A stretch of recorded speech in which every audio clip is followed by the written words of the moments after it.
Nobody understood how Maragert's car ended up in this lake in the middle of the forest, but it quickly became clear that whoever dumped it here did not want it to be found again. The whole situation was shrouded in mystery right up until the trunk of the car was opened. Then it suddenly became clear to everybody what had happened here. It was a discovery that still has Margaret spooked until this very day. Margaret felt like she was on shaky legs as her car was being pulled out of the lake. It looked like it had not been in here for very long, but it had been gone for at least 2 months at this point.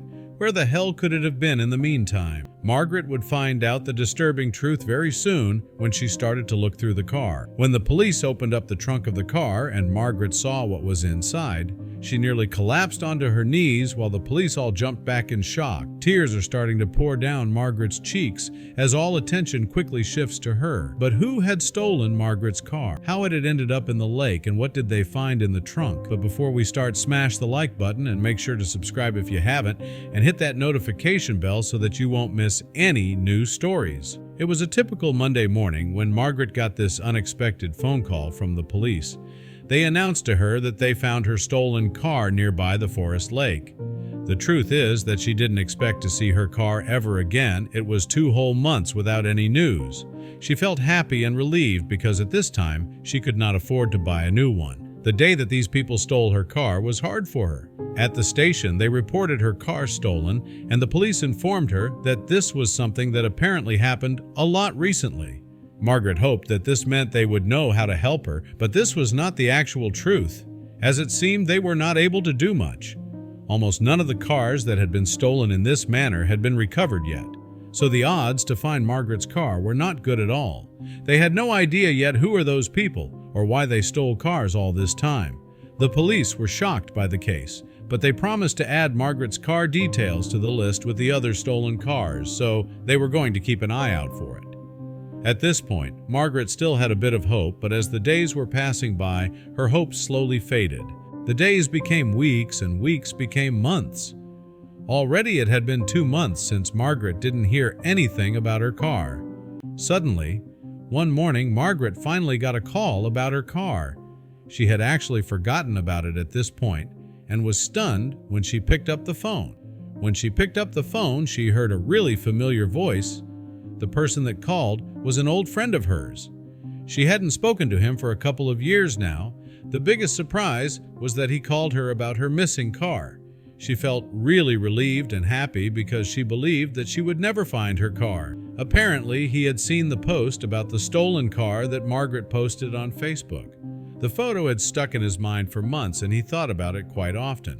One day, as he took his daily walk, he actually saw the car. He was really excited about this, so he decided to call her as soon as possible. For the first couple of minutes, she was ecstatic that her car had been found, and she wanted to go and pick it up immediately. But her friend had some bad news for Margaret. The car was not as accessible as Margaret thought at first.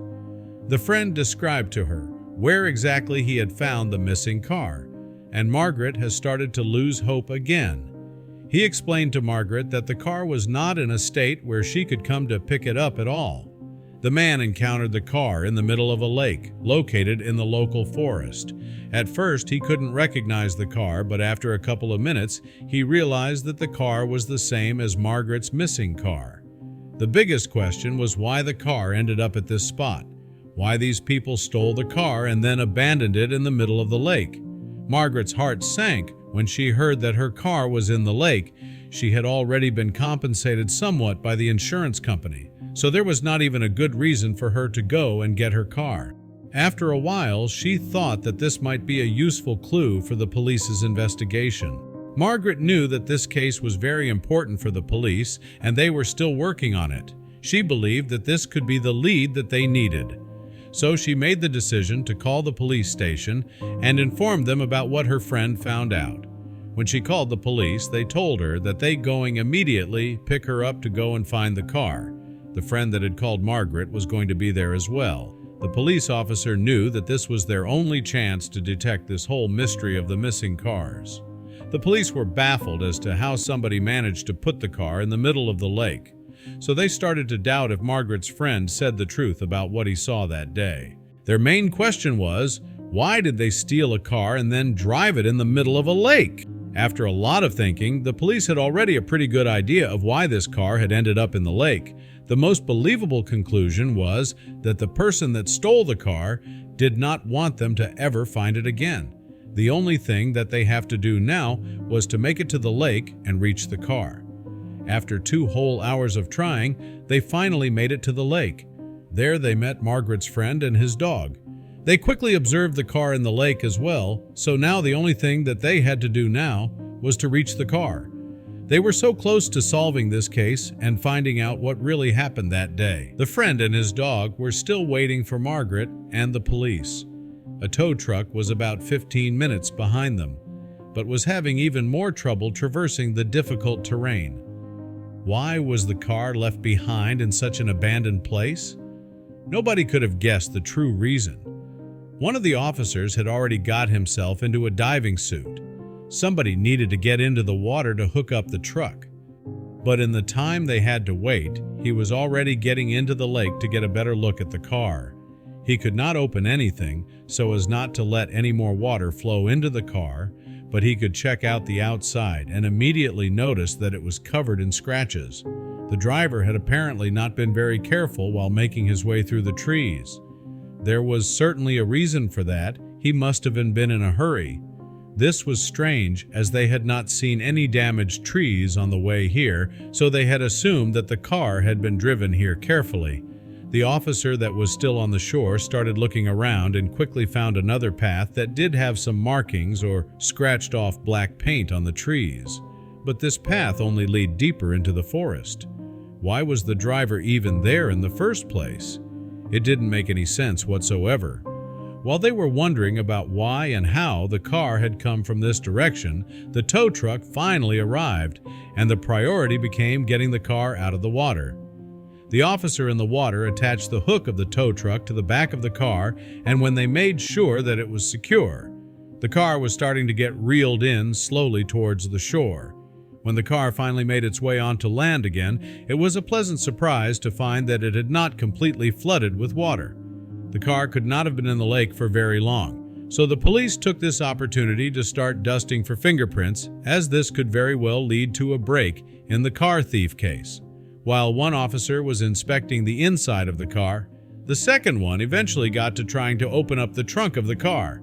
This was not easy, as Margaret's key did not seem to work anymore.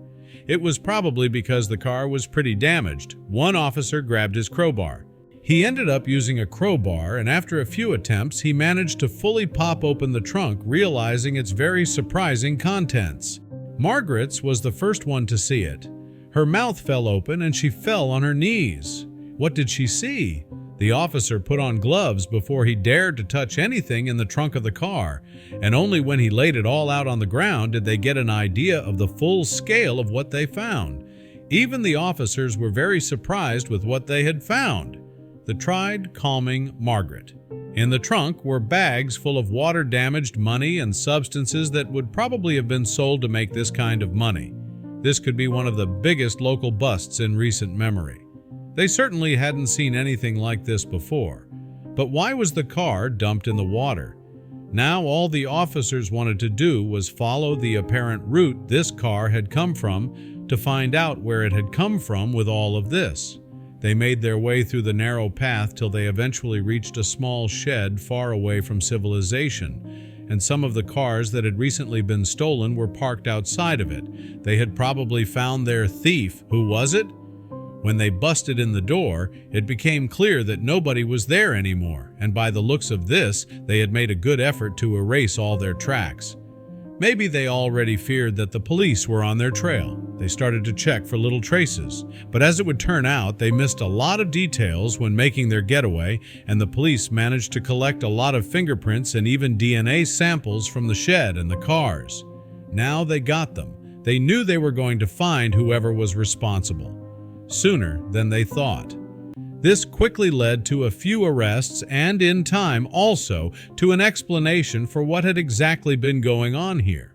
Apparently, the shed was an illegal production lab and also a base of operation for the local supplier and his crew of dealers. They stole cars that the dealer used to transport the money and product all the way through the forest. They had switch points on the outskirts of the woods where they would get in their own undamaged cars and they would sell out of those. This was the biggest bust of the century. The supplier felt secure in his forest shed, but when one of his dealers got arrested recently, he got cold feet. This is why Margaret's car got driven in the lake. They thought they erased the traces. Afraid that he would be ratted out, he decided to pack up everything and make a run for it. He tried to destroy all the evidence, which also included dumping a car with supplies in the lake. But in his haste, he had forgotten that there was also still money in there. That was the crucial mistake. The first arrests made in this case led to a chain reaction, at the end of which everybody involved was going to get their day in court. Margaret and the friend also got a handsome reward for their part in getting these people arrested. Margaret could buy a new car, and she honored for her part in all of this.